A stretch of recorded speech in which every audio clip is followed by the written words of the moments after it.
pilkada ini agak hangat jadinya karena melibatkan bintang tadi. Mula-mula Lutfi dikonotasi sebagai calon atau bakal calon yang kuat, bukan oleh sebab bahwa dia didukung oleh partai yang dalam sekundan yang banyak dalam keluarga besar koalisi Indonesia Maju, Kim. Anda tahu bahwa Kim ini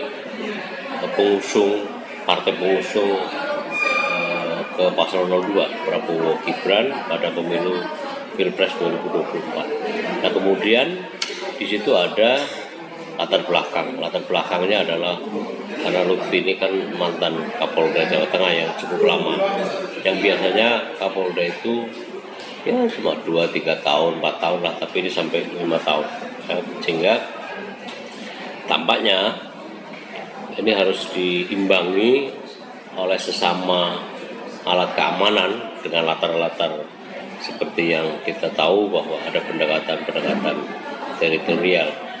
Dan Lutfi ini kan sudah duluan, jauh sebelum Andi Perkasa ditetapkan, dan tampaknya itu akan memperoleh sesuatu yang sesungguhnya akan menjadi hal yang sangat kuat ketika kemudian Pak Andi Perkasa.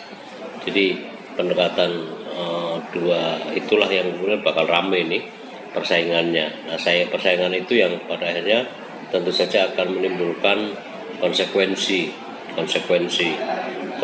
yang pertama bahwa memang pilkada ini agak hangat jadinya karena melibatkan bintang tadi ya. Yang kedua karena pada saat bersamaan peluang untuk pemanfaatan secara emosional sarana prasarana dua organisasi ini bisa jadi sangat tidak terelakkan.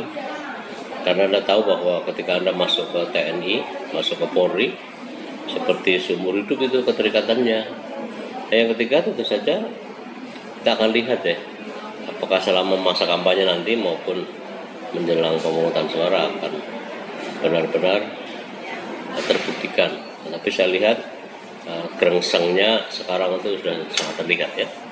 Dua kandidat ini, dua paslon ini yang terasa, dan jika kemudian benar-benar dua paslon makin akan menguatkan bagaimana keduanya akan benar-benar menjadi pesaing yang sangat ketat.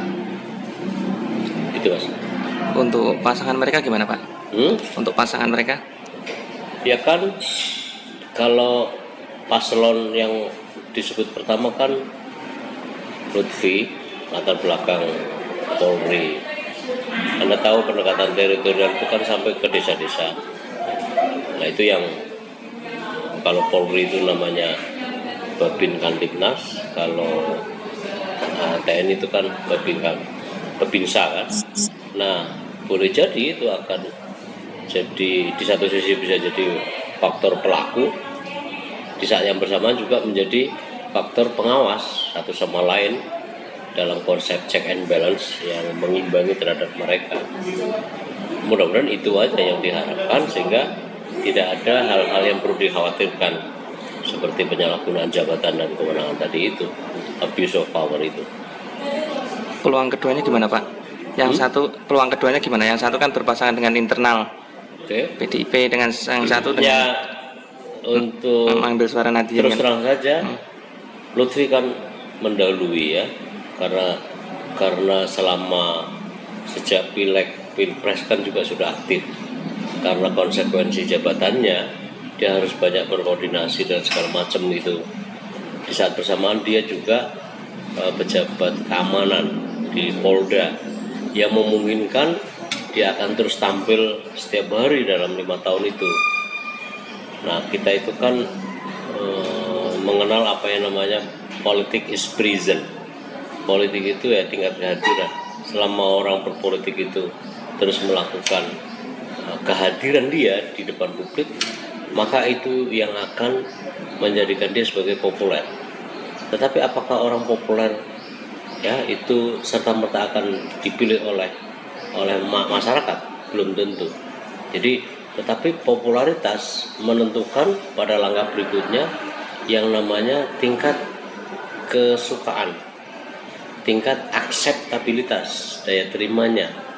Jadi pertama popularitas, yang kedua akseptabilitas, yang ketiga elektabilitas.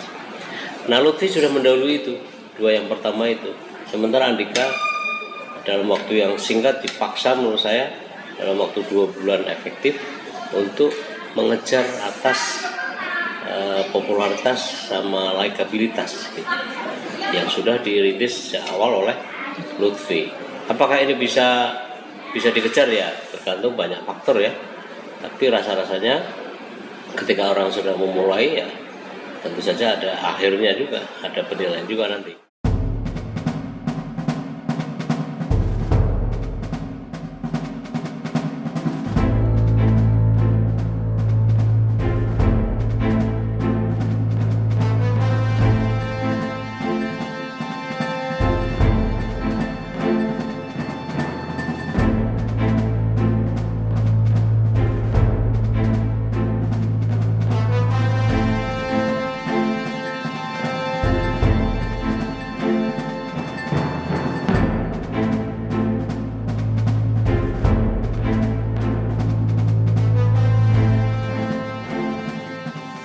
Di antara banyak sumber informasi, kami layak dipercaya. Karena kami menggali lebih dalam, berpihak pada kebenaran, berpegang pada data dan fakta, agar layak Anda jadikan referensi. Kompas TV, independen, terpercaya.